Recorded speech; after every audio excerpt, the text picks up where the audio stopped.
श्रीमद्वाल्मीकिरामायणं किष्किन्धाकाण्डं च एकचत्वारिंशः सर्गः।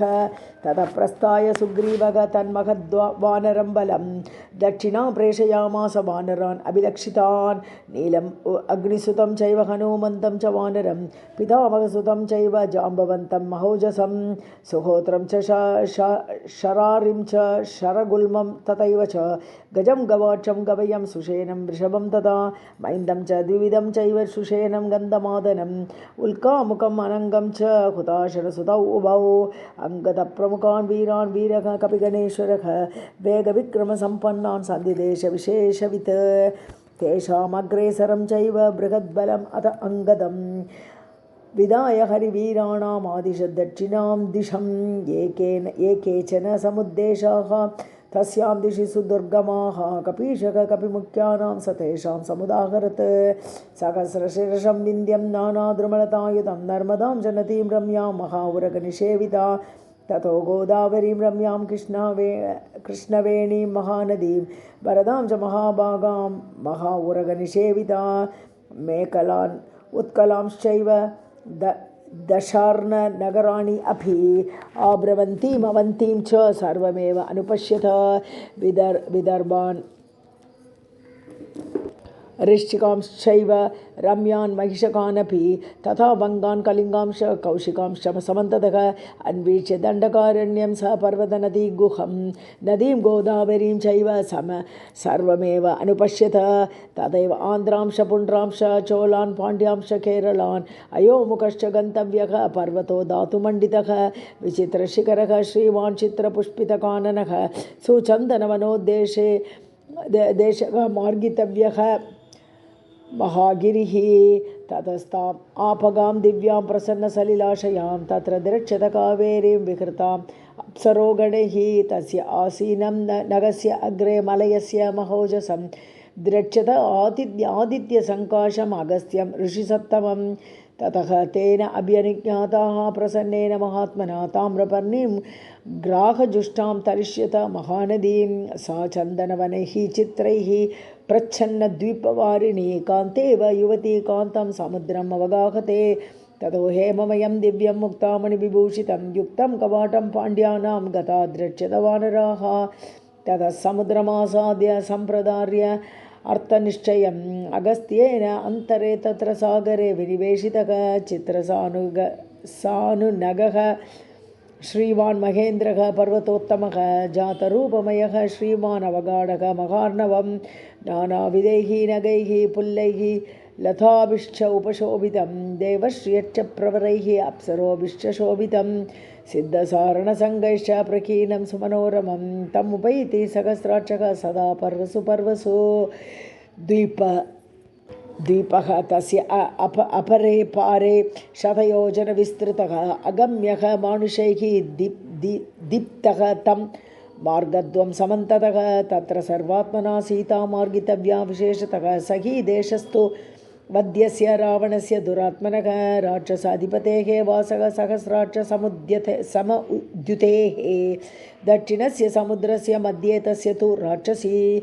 अङ्गारका इति विख्याता छायाम् आक्षिप्य भोजिनी एवं निःसंशयान् कृत्वा संशयान् नष्टसंशयाः मृगयध्वं नरेन्द्रस्य पत्नीममिततेजसः तम् अतिक्रम्य लक्ष्मीवान् समुद्रे शतयोजने गिरिः पुष्पतकः नाम सिद्धचारणसेवितः चन्द्रसूर्य अंशुसङ्काशाः सागर अम्बुसम आश्रयः भ्राजते विपुलैः शृङ्गैः अम्बरं विलिकन्निव तस्य एकं काञ्चनं शृङ्गं सेवते यं दिवाकरः श्वेतं रजतमेकं च सेवते यन्निशाकरः न तं कृतघ्नाः पश्यन्ति न नृशंसा न नास्तिकाः प्रणम्य शिरसा शैलं तं विमार्गत वानराः तम् अतिक्रम्य दुर्दर्शं सूर्यवान् नाम पर्वतः अध्वना दुर्विगाहेन योजनानि 14 ततः तमपि अतिक्रम्य वैद्युतः नाम पर्वतः सर्वकामफलैः वृक्षैः सर्वकालमनोहरैः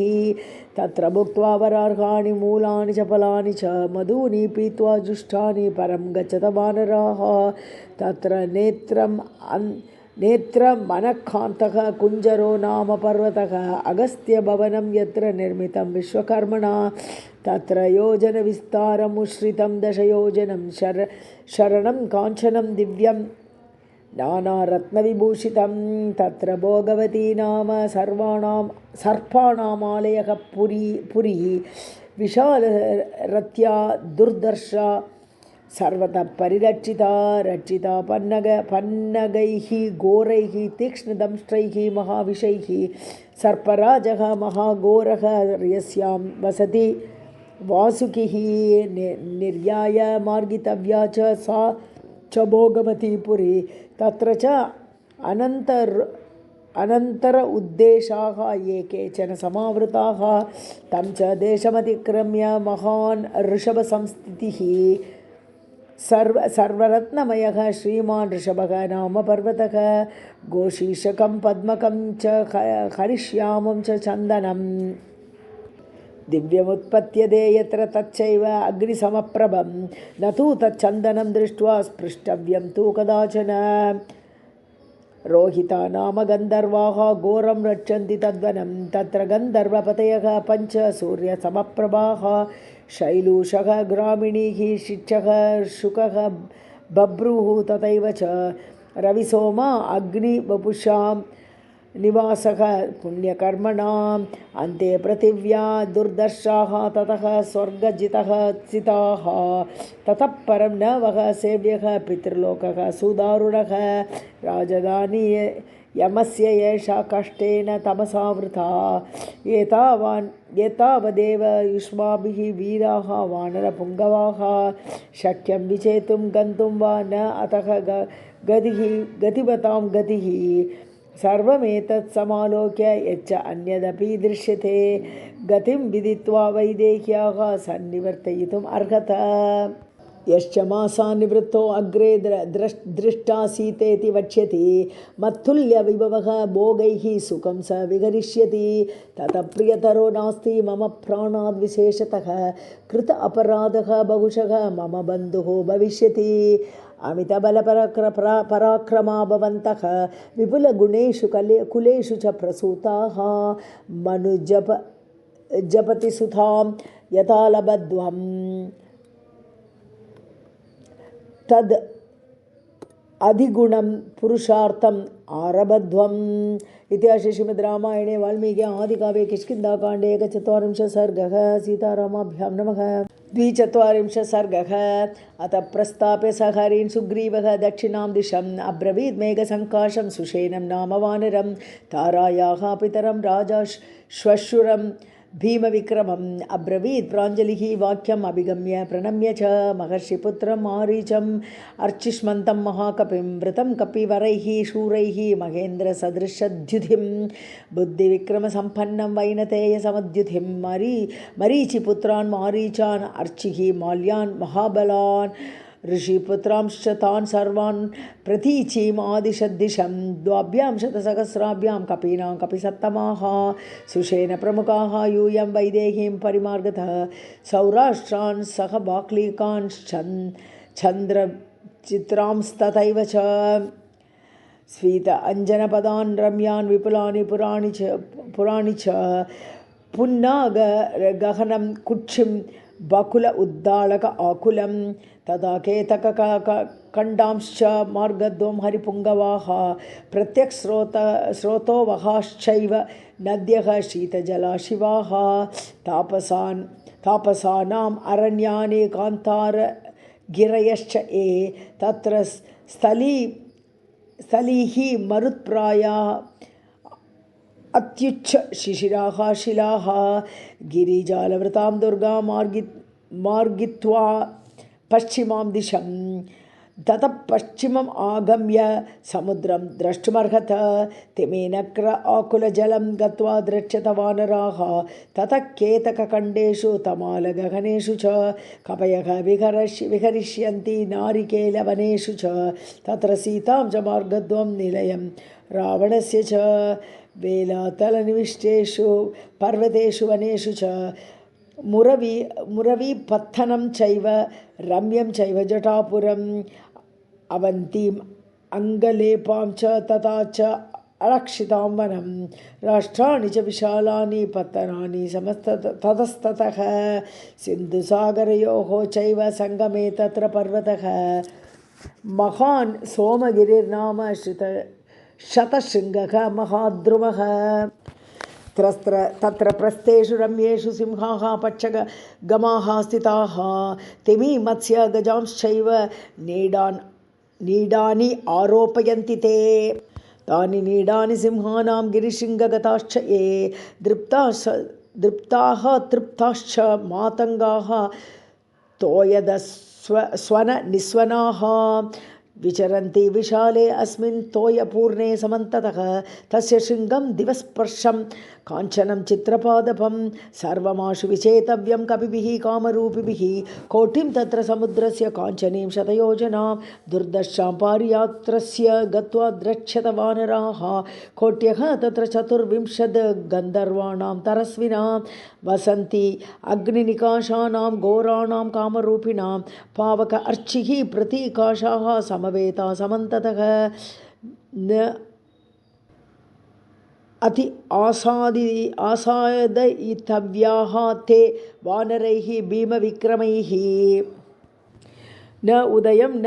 च फलं तस्मात् देशात् किञ्चित् प्लवङ्गमैः दुरासदा हि ते वीराः सत्त्ववन्तः महाबलाः फलमूलानि ते तत्र रक्षन्ति भीमविक्रमाः तत्र यत्नश्च कर्तव्यः मार्गितव्या च जानकी न हि तेभ्यः भयं किञ्चित् कपित्वम् अनुवर्ततां तत्र वैडूर्यवर्णाभः वज्रसंस्थानसंस्थितः नानादुर्बलताकीर्णः वज्रः नाम महागिरिः श्रीमान् समुदितः तत्र योजनानां 100 समं गुहाः तत्र विचेतव्याः प्रयत्नेन प्लवङ्गमाः चतुर्भागे समुद्रस्य चक्रवान् नाम पर्वतः तत्र चक्रं सहस्रारं निर्मितं विश्वकर्मणा तत्र 5 जनं हत्वा हयग्रीवं च दानवम् आजहार ततश्चक्रं शङ्खं च पुरुषोत्तमः तस्य सानुषुरम्येषु विशालासु गुहासु च रावणः सकवैदेह्या मार्गितव्यः ततस्ततः योजनानि 64 वराहो नाम पर्वतः सुवर्णशृङ्गः सुमहान् अगाधे वरुणालये तत्र प्राग्ज्योतिषं नाम जातरूपमयं पुरं यस्मिन् वसति दुष्टात्मा नरकः नाम दानवः तत्र सानुषुरम्येषु शिलासु गुहासु च रावणः सह वैदेह्या मार्गितव्यः ततस्ततः तम् अतिक्रम्य शैलेन्द्रं काञ्चन अन्तरदर्शनम् पर्वतः सर्वसौवर्णः धाराप्रस्रवण अयुतः तं गजाश्च वराहाश्च सिंहाः व्याघ्राश्च सर्वतः अभिगर्जन्ति सततं तेन शब्देन दर्पिताः यस्मिन् हरिहयः श्रीमान् महेन्द्रः पाकशासनः अभिषिक्तः सुरैः राजा मेघो नाम स पर्वतः तम् अतिक्रम्य शैलेन्द्रं महेन्द्रपरिपालितं 6 गिरिसहस्राणि काञ्चनानि गमिष्यत तरुणादित्यवर्णानि विराजमानानि सर्वतः जातरूपमयै वृक्षैः शोभितानि सुपुष्पितैः तेषां मध्ये स्थितो राजा मेरुः उत्तमपर्वतः आदित्येन प्रसन्नेन शैलः दत्तवरपुरा तेन एव मुक्तः शैलेन्द्रः सर्व एव त्वदाश्रयाः मत्प्रसादात् भविष्यन्ति दिवा रात्रौ च काञ्चनाः त्वयि ये चापि वत्स्यन्ति देवगन्धर्वदानवाः ते भविष्यन्ति भक्ताश्च प्रभया काञ्चनप्रभाः विश्वे देवाश्च वसवः मरुतश्च दिवौकसः आगत्य पश्चिमां सन्ध्यां मेरुम् उत्तमपर्वतम् आदित्यम् उपतिष्ठन्ति तैश्च सूर्यः अभिपूजितः अदृश्यः सर्वभूतानाम् अस्तं गच्छति पर्वतं योजनानां सहस्राणि 10 तानि दिवाकरः मुहूर्त अर्धेन तं शीघ्रम् अभियाति शिलोचयं शृङ्गे तस्य महद्दिव्यं भवनं सूर्यसन्निभं प्रासादगुणसम्पादं विहितं विश्वकर्मणा शोभितं तरुभिश्चित्रैः नाना पक्षिसमाकुलैः निखेतं पाशहस्तस्य वरुणस्य महात्मनः अन्तरा मेरुम् अस्तं च तालः 10 शिरा महान् जातरूपमयः श्रीमान् भ्राजते चित्रवेदिकः। तेषु सर्वेषु दुर्गेषु सरस्सु च सरित्सु च रावणः सह वैदेह्या मार्गितव्यः। ततस्ततः यत्र तिष्ठति धर्मज्ञः तपसा स्वेन भावितः मेरुसावर्णि इति एष ख्यातः वै ब्रह्मणा समः। प्रष्टव्यः मेरुसावर्णि महर्षिः सूर्यसन्निभः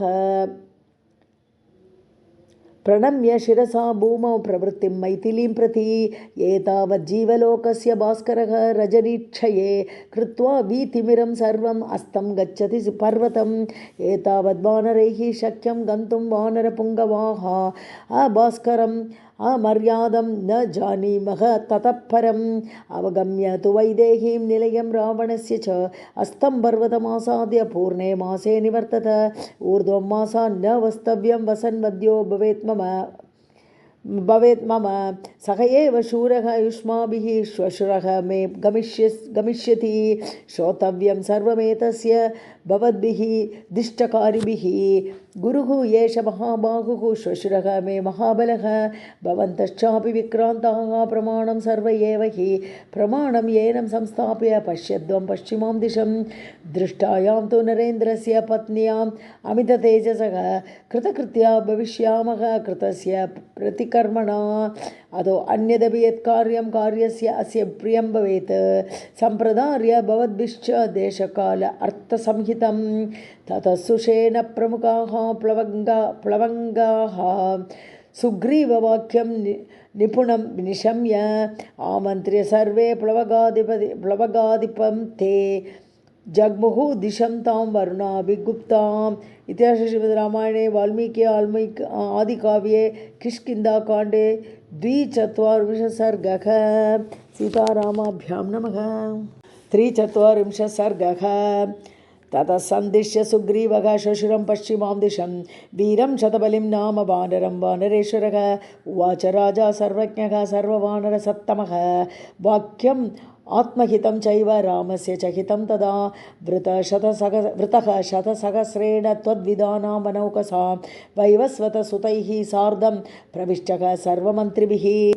दिशं हि उदीचीं विक्रान्तां हिमशैल अवतंसिकां सर्वतः परिमार्गद्वं रामपत्नीं यशस्विनीम्। अस्मिन् कार्ये विनिर्वृत्ते कृते दाशरथेः प्रिये ऋणान्मुक्ता भविष्यामः कृतार्थ अर्थविदाम्बराः। कृतं हि प्रियमस्माकं राघवेण महात्मना तस्य चेत् प्रतिकारो अस्ति सफलं जीवितं भवेत्। अर्थिनः कार्यनिवृत्तिम् अकर्तुः अपि यश्चरेत् तस्य स्यात् सफलं जन्म। किं पुनः पूर्वकारिणः एतां बुद्धिं समास्ताय दृश्यते जानकी यथा तथा भवद्भिः कर्तव्यम् अस्मत्प्रियहितैषिभिः। अयं हि सर्वभूतानां मान्यः तु नरसत्तमः अस्मासु च गतः प्रीतिं रामः परपुरञ्जयः। इमानि बृहद्दुर्गाणि बहुदुर्गाणि नद्यः शैलान्तराणि च भवन्तः परिमार्गन्तु बुद्धिविक्रमसम्पदा। तत्र म्लेच्छान् पुलिन्दांश्च शूरसेनान् तथैव च प्रस्थलान् भरतांश्चैव कुरुंश्च सकमद्रकैः काम्बोजयवनांश्चैव शकानां पत्तनानि च अन्वीच्य दरदांश्चैव हिमवन्तं विचिन्वत। लोद्रपद्मकण्डेषु देवदारुवनेषु च रावणः सह वैदेह्या मार्गितव्यः। ततः सोम आश्रमं गत्वा देवगन्धर्वसेवितं कालं नाम महासानुं पर्वतं तं गमिष्यत। मगत्सुतस्य शैलेषु पर्वतेषु गुहासु च विचिन्वत महाभागां रामपत्नीम् अनिन्दिताम्। तम् अतिक्रम्य शैलेन्द्रं हेमगर्भं महागिरिं ततः सुदर्शनं नाम पर्वतं गन्तुमर्हत। ततो देवसको नाम पर्वतः पदगालयः नानापक्षिसमाकीर्णः विविधद्रुमभूषितः। तस्य काननखण्डेषु निर्जरेषु गुहासु च रावणः सह वैदेह्या मार्गितव्यः। ततस्ततः तम् अतिक्रम्य च आकाशं सर्वतः शतयोजनं अपर्वतनदीवृक्षं सर्वसत्त्वविवर्जितं तत्तु शीघ्रमतिक्रम्य कान्तारं रोमहर्षणं कैलासं पाण्डुरं प्राप्य हृष्टा यूयं भविष्यत् तत्र पाण्डुरमेघाभं जाम्बूनदपरिष्कृतं कुबेरभवनं रम्यं निर्मितं विश्वकर्मणा विशाला नलिनी यत्र प्रभूतकमल उत्पला हंसकारण्डवाकीर्णा अप्सरोगणसेविता तत्र वैश्रवणो राजा सर्वलोकनमस्कृतः धनदः रमते श्रीमान् गुह्यकैः सह यक्षराट् तस्य चन्द्रनिकाशेषु पर्वतेषु गुहासु च रावणः सह वैदेह्या मार्गितव्यः ततस्ततः क्रौञ्चं तु गिरिमासाद्य बिलं तस्य तु दुर्गमम् अप्रमत्तैः प्रवेष्टव्यं दुष्प्रवेशं हि तत्स्मृतं वसन्ति हि महात्मानः तत्र सूर्यसमप्रभाः देवैः अभ्यर्थिताः सम्यक् देवरूपा महर्षयः क्रौञ्चस्य तु गुहाश्च अन्याः सानूनि शिखराणि च निर्दराश्च नितम्बाश्च विचेतव्याः ततस्ततः अवृक्षं कामशैलं च मानसं विहगालयं न गतिः तत्र भूतानां देवानां न च राक्षसां स च सर्वैः विचेतव्यः स सानुप्रस्थभूधरः क्रौञ्चं गिरिमतिक्रम्य मैनाकः नाम पर्वतः मयस्य भवनं तत्र दानवस्य स्वयं कृतं मैनाकः तु विचेतव्यः स सानुप्रस्थकन्दरः स्त्रीणां अश्वमुखीनां तु निकेतः तत्र तु तं देशं समतिक्रम्य आश्रमं सिद्धसेवितं सिद्धा वैकानसाः यत्र बालकिल्याश्च तापसाः बन्धितव्याः ततः सिद्धाः तपसा वीतकल्मषाः प्रष्टव्या चापि सीतायाः प्रवृत्तिः विनय अन्वितैः हेमपुष्करसञ्छन्नं तत्र वैकानसंसरः तरुणादित्यसङ्काशैः हंसैः विचरितं शुभैः औपवाह्यः कुबेरस्य सार्वभौम इति स्मृतः गजपर्येति तं देशं सदा सह करेणुभिः ततः सरः समतिक्रम्य नक्षचन्द्रदिवाकरम् नक्षत्रगणं व्योम निष्पयोदम् अनादितं गभस्तिभिः इव अर्कस्य सतो देशः प्रकाश्यते विश्राम्यद्भिः तपः सिद्धैः देवकल्पैः स्वयंप्रभैः तं तु देशमतिक्रम्य शैलोदा नाम निम्नगा उभयोः तीरयोः तस्याः कीचका नाम वेणवः ते नयन्ति परं तीरं सिद्धान् प्रति आनयन्ति च उत्तराः कुरवः तत्र कृतपुण्यप्रतिश्रयाः ततः काञ्चन पद्माभिः पद्मिनीभिः कृत उदकाः नीलवैडूर्यपत्राढ्या नद्यः तत्र सहस्रशः रक्त उत्पलवनैश्च अत्र मण्डिताश्च हिरण्मयैः तरुणादित्यसङ्काशाः भान्ति तत्र जलाशयाः महार्घमणिपत्रैश्च काञ्चनप्रभकेसरैः नीलोत्पलवनैश्चित्रैः स देशः सर्वतोवृतः निस्तुलाभिश्च मुक्ताभिः मणिभिश्च महादनैः उद्धूतपुलिनाः तत्र जातरूपैश्च निम्नगाः सर्वरत्नमयैश्चित्रैः अवगाढान्नगोत्तमैः जातरूपमयैश्चापि हुताशनसमप्रभैः नित्यपुष्पफलास्तत्र नगाः पत्ररताकुलाः दिव्यगन्धरसस्पर्शाः सर्वकामान् स्रवन्ति च नाना आकाराणि वासांसि फलन्ति अन्ये नगोत्तमाः मुक्ता वैडूर्यचित्राणि भूषणानि तथैव च स्त्रीणां यानि अनुरूपाणि पुरुषाणां तथैव च सर्वऋतुसुखसेव्यानि फलन्ति अन्ये नगोत्तमाः महार्घमणिचित्राणि फलन्ति अन्ये नगोत्तमाः शयनानि प्रसूयन्ते चित्र आस्तरणवन्ति च मनःकान्तानि माल्यानि फलन्ति अत्र अपरे ध्रुवाः पानानि च महार्घाणि भक्ष्याणि विविधानि च स्त्रियश्च गुणसम्पन्नाः रूपयौवनलक्षिताः गन्धर्वाः किन्नराः सिद्धाः नागाः विद्याधरस्तथा रमन्ते सततं तत्र नारीभिः भास्वरप्रभाः सर्वे सुकृतकर्माणः सर्वे रतिपरायणाः सर्वे कामार्थसहिताः वसन्ति यः सः योषितः गीतवादित्रनिर्घोषः स उत्कृष्टहसितस्वनः श्रूयते सततं तत्र सर्वभूतमनोरमः तत्र न अमुदितः काश्चित् न अत्र कश्चित् असत्प्रियः आहन्य अहनी वर्धन्ते गुणाः तत्र मनोरमाः समतिक्रम्य तं देशमुत्तरः पयसां निधिः तत्र सोमगिरिर्नाम मध्ये हेममयो महान् इन्द्रलोकगता ये च ब्रह्मलोकगताश्च ये देवाः तं समवेक्षन्ते गिरिराजं दिवं गताः सा तु देशः विसूर्यः अपि तस्य वासा प्रकाशते सूर्य लक्ष्मी अभिविज्ञेयः तपता इव विवस्वता भगवान् तत्र विश्वात्मा शम्भुः एकादश आत्मकः ब्रह्मा वसति देवेशः ब्रह्मर्षि परिवारितः न कथञ्चन गन्तव्यं कुरूणाम् उत्तरेण वः अन्येषामपि भूतानां न अनुक्रामति वैगतिः स हि सोमगिरिर्नाम देवानामपि दुर्गमः तम् आलोक्य ततः क्षिप्रम् उपावर्तितुम् अर्हत एतावद्वानरैः शक्यं गन्तुं वानरपुङ्गवाः भास्करम् अमर्यादं न जानीमः ततः परम् सर्वमेतद्विचेतव्यं यन्मया परिकीर्तितं यदन्यदपि न उक्तं च तत्रापि क्रियतां मतिः ततः कृतं दाशरथेः महत्प्रियं चापि ततो मम प्रियं कृतं भविष्यति अनल उपमाः विदेहजा दर्शनजेन कर्मणा ततः कृतार्थाः सहिताः स बान्धवाः मयार्चिताः सर्वगुणैः मनोरमैः चरिष्यत उर्वीं प्रति शान्तशत्रवः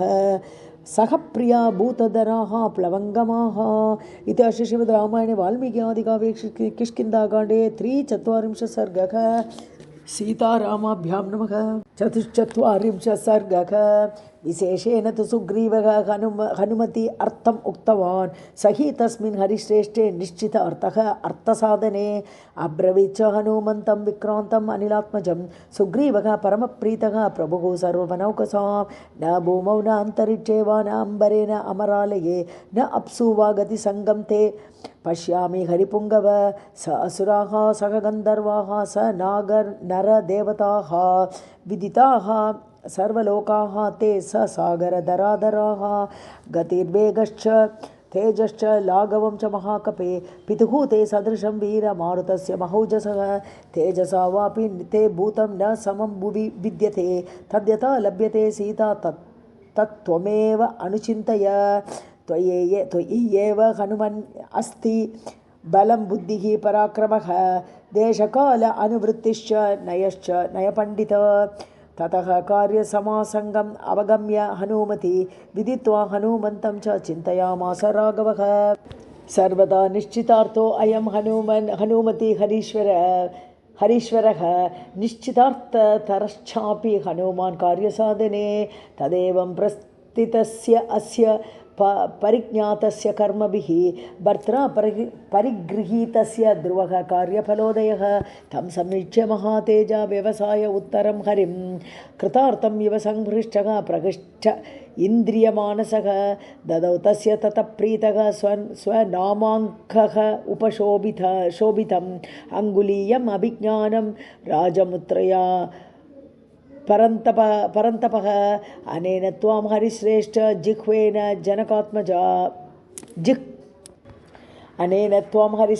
चिह्नेन जनकात्मजा मत्सकाशात् अनुप्राप्तम् अनुद्विग्न अनुपश्यति व्यवसायश्च ते वीर सत्त्वयुक्तः च विक्रमः सुग्रीवस्य च सन्देशः सिद्धिं कथयतीव मे स तद्गृह्य हरिश्रेष्ठः कृत्वा मूर्ध्नीकृत अञ्जलिः वन्दित्वा चरणौ चैव प्रस्थितः प्लवगर्षभः स तत्प्रकर्षन् हरिणां महद्बलं बभूव वीरः पवनात्मजः कपिः गत अम्बुदे व्योम्नि विशुद्धमण्डलः शशीव नक्षत्रगण उपशोभितः अतिबलबलमाश्रितः तव अहं हरिवर विक्रमैः अनल्पैः पवनसुत यथा अधिगम्यते सा जनकसुता हनुमंस्तथा कुरुष्व इति श्रीमद् रामायणे वाल्मीकि आदिकाव्ये किष्किन्धाकाण्डे 44 सर्गः सीतारामाभ्यां नमः। 45 सर्गः सर्वांश आहूय सुग्रीवः प्लवगर्षभः समस्तांश्च अब्रवीत् राजा रामकार्यार्थसिद्धये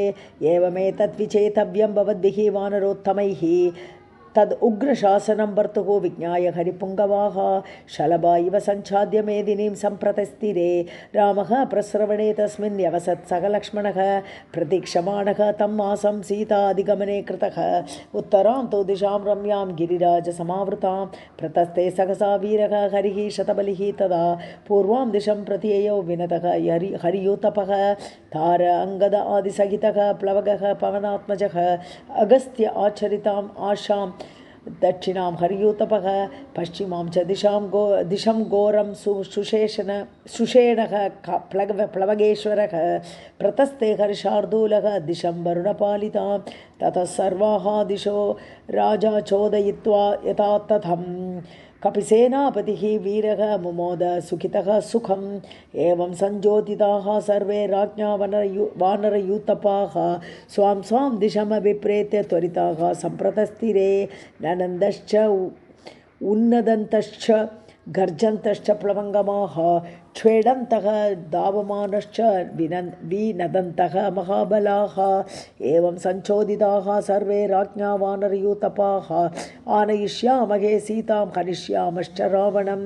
अहमेकः वदिष्यामि प्राप्तं रावणमाहवे ततश्च उन्मत्य सहसा हरिष्ये जनकात्मजां वेपमानां श्रमेण अद्य भवद्भिः तीयतामिति एक एव आहरिष्यामि पातालात् अपि जानकीं विदमिष्यामि अहं वृक्षान् धारयिष्यामि अहं गिरीन् धरणीं धारयिष्यामि क्षोभयिष्यामि सागरान् अहं योजनसङ्ख्यायाः प्लवेयं नात्र संशयः शतयोजनसङ्ख्यायाः शतं समधिकं हि अहं भूतले सागरे वापि शैलेषु च वनेषु च पातालस्यापि वा मध्ये न मम आच्छिद्यते गतिः इति एकः तदा तत्र वानराः बलदर्पिताः ऊचुश्च वसनं तस्य हरिराजस्य सन्निधौ इतिहासे श्रीमद्वाल्मीकि रामायणे वाल्मीकि आदिकाव्ये किष्किन्धाकाण्डे 45 सर्गः सीतारामाभ्यां नमः 46 सर्गः गतेषु वानरेन्द्रेषु रामः सुग्रीवमब्रवीत् कथं भवान् विजानीते सर्वं वै मण्डलं भुवः सुग्रीवश्च ततो रामम् उवाच प्रणतात्मवान् श्रूयतां सर्वमाख्यास्ये विस्तरेण वचो मम यदा तु दुन्दुभी नाम दानवं महिषाकृतिं कालयते वाली मलयं प्रति पर्वतं तदा विवेश महिषः मलयस्य गुहां प्रति विवेशवाली तत्रापि मलयं तज्जिगांसया ततो अहं तत्र निक्षिप्तः गुहद्वारि विनीतवत् न च निष्क्रामते वाली तदा संवत्सरे गते ततः शतजवेगेन आपुपूरे तदा बिलं तद् अहं विस्मितः दृष्ट्वा भ्रातुः शोकविशार्दितः अथ अहं गतबुद्धिः तु सुव्यक्तं निगतो गुरुः शिलापर्वतसङ्काशा बिलद्वारी मया कृता अशक्नुवन् निष्क्रमितुं महिषः विनशिष्यति ततो अहम् अगां किष्किन्धां निराशः तस्य जीविते राज्यं च सुमहत् प्राप्य तारां च रुमया सह मित्रैश्च सहितः तत्र वसामि विगतज्वरः आजगाम ततो वाली हत्वा तं वानरषभः ततो अहम् अददां राज्यं गौरवात् भययन्त्रितः स मां जुगांशुः दुष्टात्मा वाली प्रव्यथित इन्द्रियः परिकालयते वाली धावन्तं सचिवैः सह ततो अहं वालिना तेन सो अनुबद्धः प्रधावितः नदीश्च विविधाः पश्यन् वनानि नगराणि च आदर्शतलसङ्काशाः ततो वै पृथिवी मया अलातचक्रप्रतिमा दृष्टा गोष्पदवत् कृता पूर्वां दिशं ततो गत्वा पश्यामि विविधान् द्रुमान् पर्वतान् सदरीन् रम्यान् सरांसि विविधानि च उदयं तत्र पश्यामि पर्वतं धातुमण्डितं क्षीरोदं सागरं चैव नित्यम् अप्सरसालयं परिकाल्यमानः तदा वालिना बिः द्रुतः हि अहं पुनरावृत्य सहसा प्रस्थितो अहं तदा विभो दिशः तस्याः ततो भूयः प्रस्थितः दक्षिणां दिशं विन्द्यपादपसङ्कीर्णां चन्दनद्रुमशोभितां द्रुमशैलान्तरे पश्यन् भूयः दक्षिणतो अपरां च दिशां प्राप्तः वालिना सम् अभिद्रुतः सा पश्यन् विविधान् देशान् अस्तं च गिरिसत्तमं प्राप्य च अस्तं गिरिं श्रेष्ठम् श्रेष्ठम् उत्तरं सम्प्रदावितः हिमवन्तं च मेरुं च समुद्रं च तथा उत्तरं यदा न विन्दे शरणं वालिना सम् अभिद्रुतः तदा मां बुद्धिसम्पन्नः हनुमान् वाक्यम् अब्रवीत् इदानीं मे स्मृतं राजन् यथा वाली हरीश्वरः मदङ्गेन तदा शप्तः हि अस्मिन् आश्रममण्डले प्रविशेत् यदि वै वाली मूर्धा अस्य शतथा भवेत् तत्र वासः सुखो अस्माकं विघ्नः भविष्यति उद्विग्नः भविष्यति ततः पर्वतमासाद्य ऋषयमूकं नृपात्म च न विवेश तदा वाली मातङ्गस्य भयात् तदा एवं मया तदा राजन् प्रत्यक्षम् उपलक्षितं पृथिवीमण्डलं सर्वं गुह्यम् अस्याम् आगतः ततः इतिहासे श्रीमद्रामायणे वाल्मीकि आदिकाव्ये किष्किन्धाकाण्डे षट्चत्वारिंशत् सर्गः सीतारामाभ्यां नमः।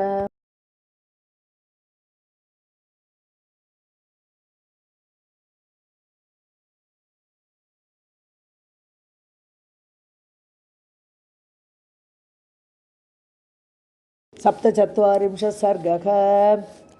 दर्शनार्थं तु वैदेह्याः सर्वतः कपिकुञ्जराः व्याधिष्ठाः कपिराजेन यथोक्तं जग्मुः अञ्जसा चेत् सरांसि सरित्कक्षान् आकाशं नगराणि च नदी दुर्गांस्तथा देशान् विचिन्वन्ति समन्ततः सुग्रीवेण समाख्याताः सर्वे वानरयूतपाः तत्र देशान् विचिन्वन्ति सशैलवनकाननान् विचित्य दिवसं सर्वे सीता अधिगमने धृताः समायान्ति स्म मेदिन्यां निशाकालेषु वानराः सर्व ऋतुकांशदेशेषु वानराः स फलद्रुमाना स दिरजनीं शय्यां चक्रुः सर्वेषु अहस्सुते अहः प्रथमं कृत्वा मासे प्रश्रवणं गताः कपिराजेन संगम्य निराशाः कपिकुञ्जराः विचित्य तो दिशं पूर्वां यथोक्तं सचिवैः सह दृष्ट्वा विनतः सीतामाचकाग्म महाबलः दिशमपि उत्तरां सर्वां विचित्य स महाकपिः आगतः सह सैन्येन भीतः शतबलिः तदा सुषेणः पश्चिमाम् आशां विविच्य सह वानरैः समेत्य मासे पूर्णे तु सुग्रीवम् उपचक्रमे तं प्रश्रवणपृष्ठस्थं सम् आसाद्य अभिवाद्य च आसीनं सह रामेण सुग्रीवम् इदम् अब्रुवन् विचिताः पर्वताः सर्वे वनानि गहनानि च निमग्नाः सागरान्ताश्च सर्वे जनपदाश्च गुहाश्च विचिताः सर्वायाश्च ते परिकीर्तिताः विचित्वाश्च महागुल्माः लता वितत सन्तताः गहनेषु च देशेषु दुर्गेषु विषमेषु च सत्वानि अतिप्रमाणानि विचितानि हतानि च ये चैव गहनादेशाः विचिताः ते पुनः उदारसत्वम् अभिजनः हनुमान् न स मैथिलीं ज्ञास्यति वानरेन्द्र दिशं तु यामेव गता तु सीता तामास्थितः वायुसुतः हनुमान् इतिहासे श्रीमद्रामायणे वाल्मीकि आदिकाव्ये किष्किन्धाकाण्डे सप्तचत्वारिंशत् सर्गः सीतारामाभ्यां नमः। अष्टचत्वारिंशत् सर्गः सकतार अंगदाभ्यां तु सहसा हनुमान् कपिः सुग्रीवेण यथोद्दिष्टं गन्तुं देशं प्रचक्रमे स तु दूरम् उपागम्य सर्वैः तैः कपिसत्तमैः ततो विचित्य विन्ध्यस्य गुहाश्च गहनानि च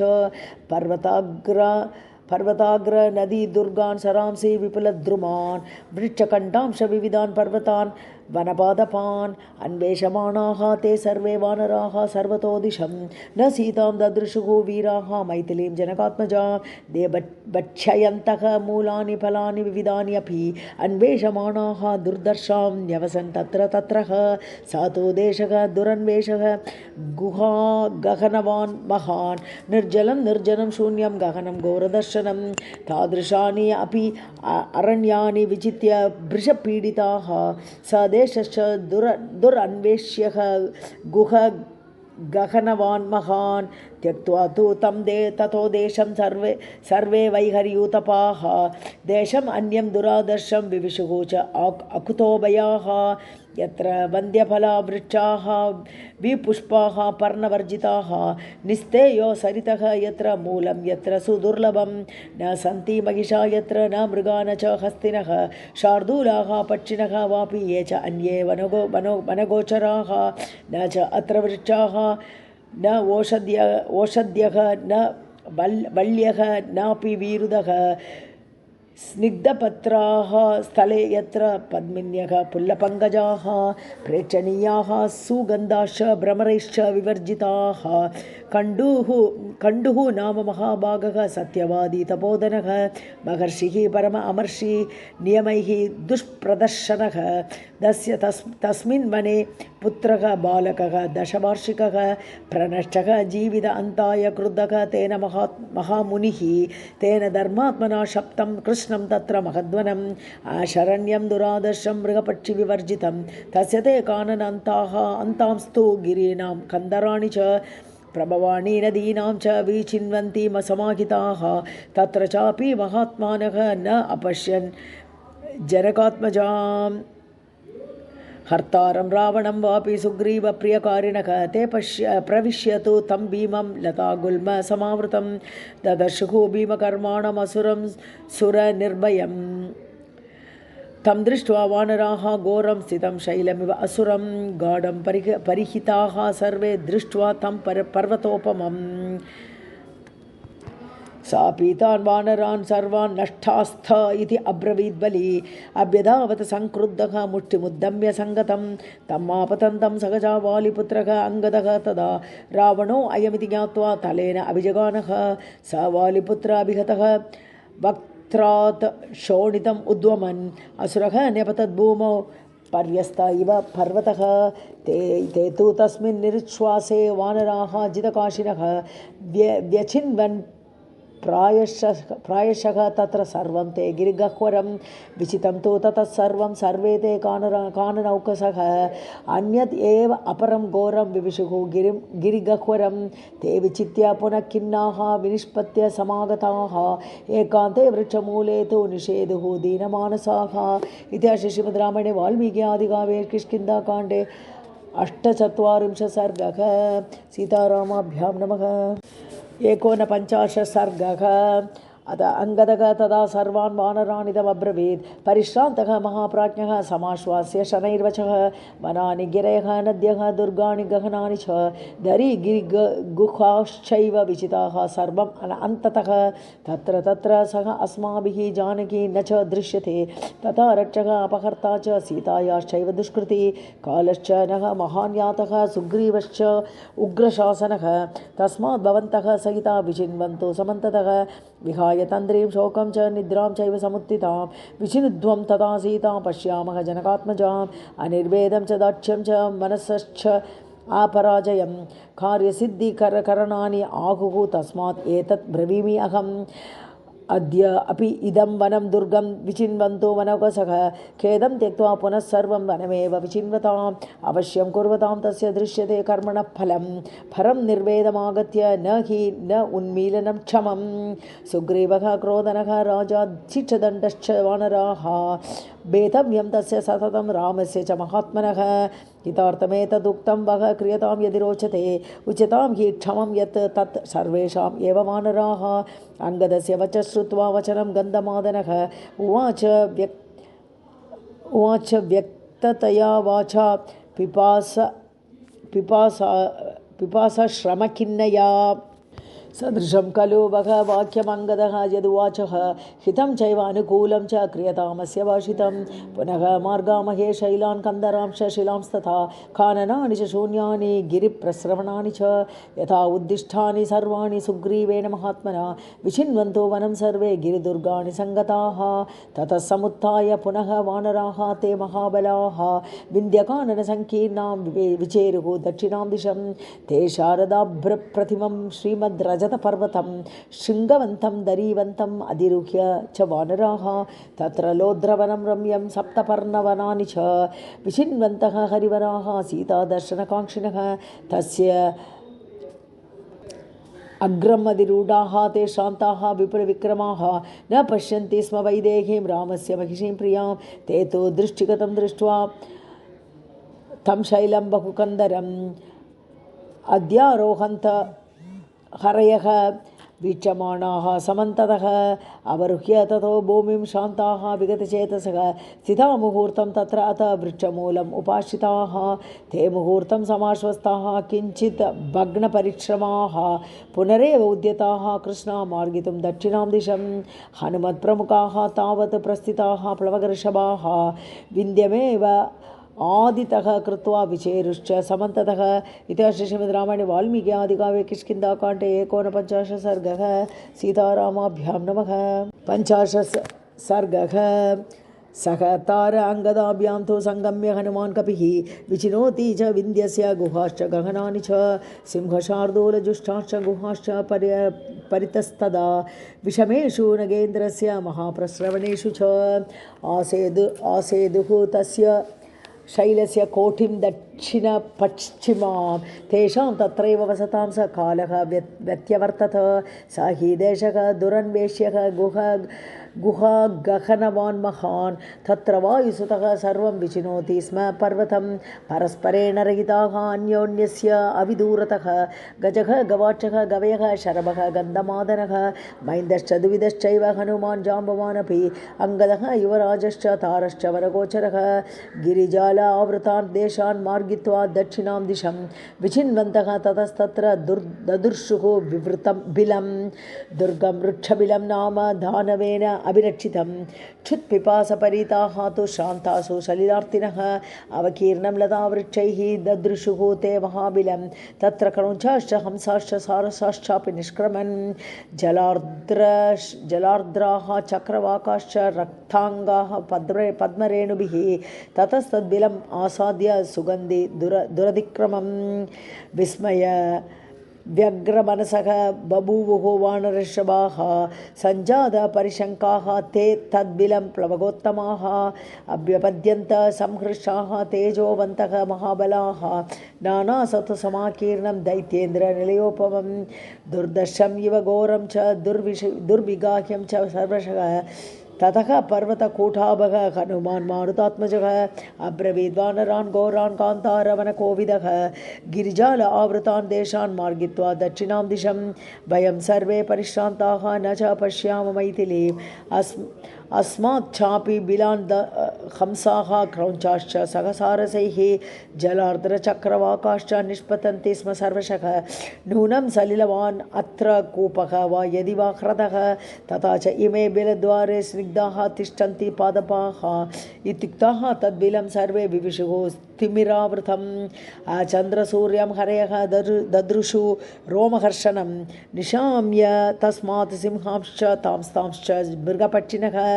प्रविष्टाः हरिशार्दूलाः बिलं तिमिरसंवृतं न तेषां सज्जते दृष्टिः न तेजो न पराक्रमः वायोः इव गतिः तेषां दृष्टिः तमसि वर्तते ते प्रविष्टाः तु वेगेन तद्बिलं कपिकुञ्जराः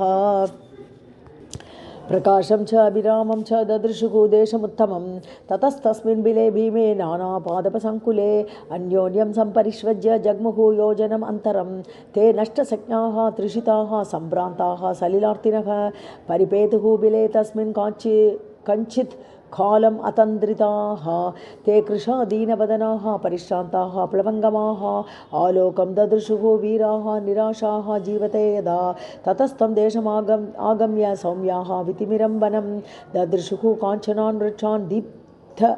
वैश्वानरप्रभान् सालान् स्थालान् स्थमालांश्च पुन्नागान् मञ्जुलान् दवान् चम्पकान् नागवृक्षांश कन्निकारांश पुष्पितान् सबकैः काञ्चनैश्चित्रैः रक्तैः किसलयैः तथा आपीडैश्चलताभिश्च हेमाभरणभूषितान् तरुणादित्यसङ्काशान् वैडूर्यमयवेदिकान् विभ्राजमानान् वपुषा पादपांश हिरण्मयान् नीलवैडूर्यवर्णाश्च पद्मिनीः पतगैर्वृताः महद्भिः काञ्चनैः वृक्षैः वृता बालार्क सन्निभैः जातरूपमयैः मत्स्यैः महद्भिश्च अथ पङ्कजैः नलिनीः तत्र ददृशुः प्रसन्नसलिलायुताः काञ्चनानि विमानानि राजतानि तथैव च तपनीयगवाक्षाणि मुक्ताजाल आवृतानि च हैमराजतभौमानि वैडूर्यमणिमन्ति च ददृशुः तत्र हरयः गृहं मुख्यानि सर्वशः पुष्पितान् फलिनः वृक्षान् प्रवालमणिसं सन्निभान् काञ्चन भ्रमरांश्चैव मधूनि च समन्ततः मणिकाञ्चनचित्राणि शयनानि आसनानि च विविधानि विशालानि ददृशुस्ते समन्ततः हैमराजतकांस्यानां भाजनानां च राशयः अगरूणां च दिव्यानां चन्दनानां च सञ्चयान् शुचीनि अव्यवहाराणि मूलानि च फलानि च महार्घाणि च पानानि मधूनि रसवन्ति च दिव्यानाम् अम्बराणां च महार्घाणां च सञ्चयान् कम्बलानां च चित्राणाम् अजिनानां च सञ्चयान् तत्र च विन्यस्तान् दीप्तान् वैश्वानरप्रभान् ददृशुः वानराः शुभ्रान् जातरूपस्य सञ्चयान् तत्र विचिन्वन्तः बिले तत्र महाप्रभाः ददृशुः वानराः शूराः स्त्रियं काञ्चित् अदूरतः तां च ते ददृशुः तत्र क्षीरकृष्णाजिन अम्बरां तापसीं नियताहारां ज्वलन्तीमिव तेजसा विस्मिता हरयः तत्र अवतिष्ठन्त सर्वशः पप्रच हनुमान् तत्र काशी त्वं कस्य वा बिलं ततो हनुमान् गिरिसन्निकाशः कृताञ्जलिः ताम् अभिवाद्य वृद्धां पप्रच्छ का त्वं भवनं बिलं च रत्नानि च इमानि वदस्व कास्य इति श्रीमद् रामायणे वाल्मीकि आदिकाव्ये किष्किन्धाकाण्डे 50 सर्गः सीतारामाभ्यां नमः।